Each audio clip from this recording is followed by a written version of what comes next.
Hey, it's me, Jenna. Recently divorced and trying to survive this year. Because last year, my ex used every single holiday, even if it was my holiday to be with my kids, to isolate me, manipulate them, to torment me, and everything he could with the South Carolina 1 year of separation law. And my lawyer did nothing to help me, and the laws did nothing to help me, and my children were used as weapons. What? And my lawyer did nothing to help me, and the laws did nothing to help me, and my children were used as weapons. First time? So last week she says, oh, well, Dad said for Christmas we're going to go to Gatlinburg and be there for the holidays and do Dollywood. That man never once ever went to Gatlinburg or Dollywood ever in his entire life before he met me. That was where my family always went. I'm from Tennessee. That's something we always did. It was a bonding thing. And now that's what he's trying to do. Which is what?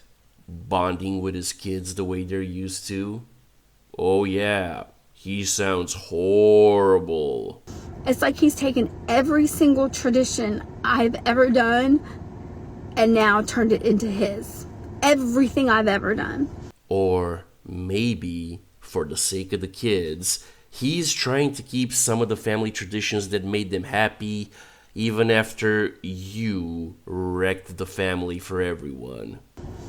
And the worst part, and the thing that triggers me, is that I was screwed. Like, I'm not even gonna lie. There's no way to lie about it. Like, I literally was screwed.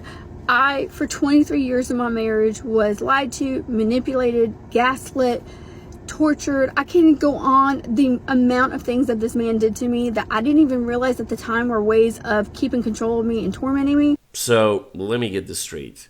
You were, quote-unquote, tortured for 23 years, and you couldn't tell you were being tortured?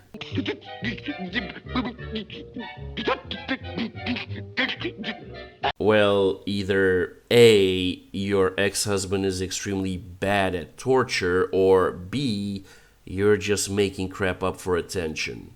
Personally, I'm going with option B. Now I find myself triggered because during the hardest time of my year last year, of me literally trying to stay alive, me dealing with all the craziness of my ex, the lying, the alienation, him calling me a him having my children call me a why? Not because I did anything bad, because I wore spaghetti straps and all that.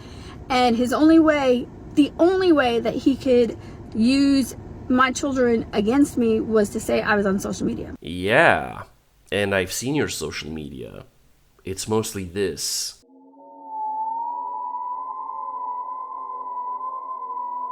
Now, sweetie, you're in your late 40s, you have college-age children, you're putting your anatomy on the internet as if you're an 18-year-old girl who's advertising her page on that website that starts with only, and you're telling me you're surprised that your children gave you backlash? Ugh. Brother, ugh. What's that? What's that, brother? Yeah. Accountability really is kryptonite to some women. I'm a photographer. I make silly TikToks. Honestly, I'll probably progress more with my TikToks because at first they were just pictures. But the more I was stressed, the more I hid in myself, the more I tried to survive, the more I took refuge in TikToks and finding stuff that, resonated with me. And honestly, it's the way I realized what a covert narcissist was, or how bad my abuse was, or mental abuse, or financial abuse, and all that stuff. Like, literally, TikTok has saved my life in so many ways. Whoa, whoa, whoa, whoa, whoa, whoa, whoa, whoa, whoa, whoa, whoa, whoa. So, you're telling me you were in a 23-year marriage, you then got on TikTok, saw the cringe other women were posting, that cringe made you decide to divorce your husband, and now you're posting cringe on TikTok. This is not okay. This needs to stop now. This is cancer. This is so much cancer that I can feel the tumors growing on my back. And it's weighing down heavy on me, and it's not okay. If you need more proof that women on TikTok keep other women single, I really don't know what to tell you.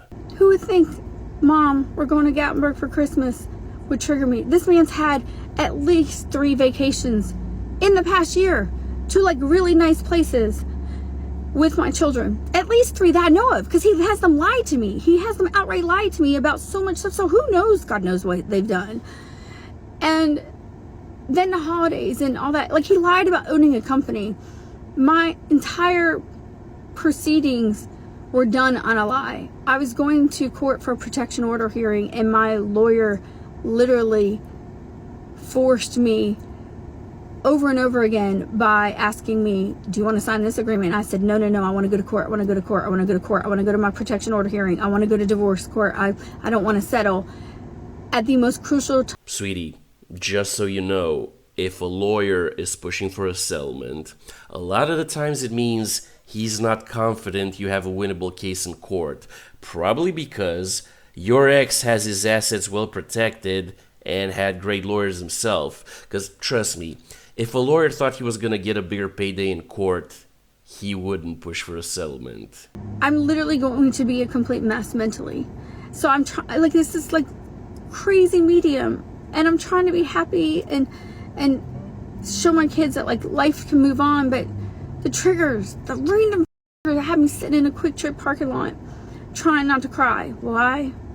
Because my ex has so much money. He makes more than $18,000 a month easily, or at least he did. He made almost $1 million the year before we divorced and then lied about it.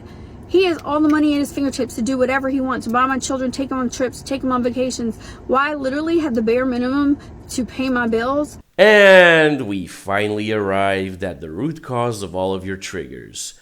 You couldn't get his money in the divorce, and now you're a brokey.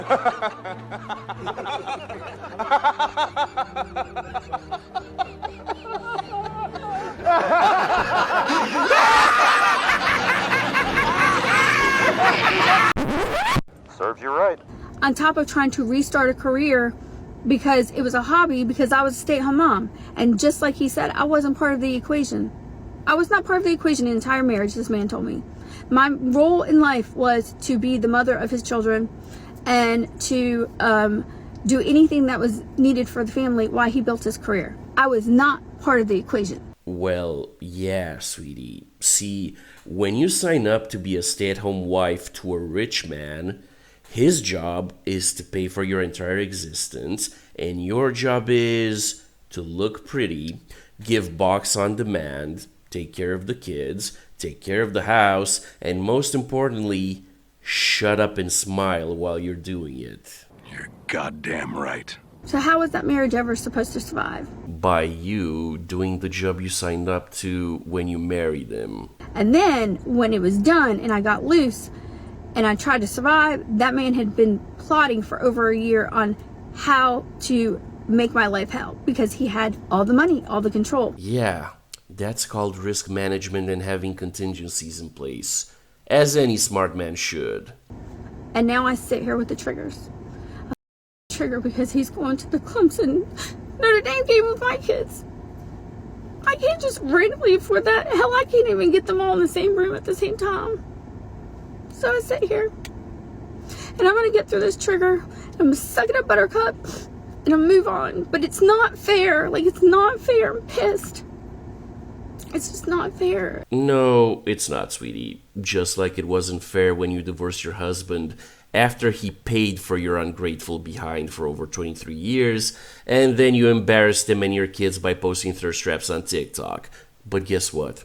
Life stuff. Wear a helmet. And that's the bottom line, 'cause Stone Cold said so.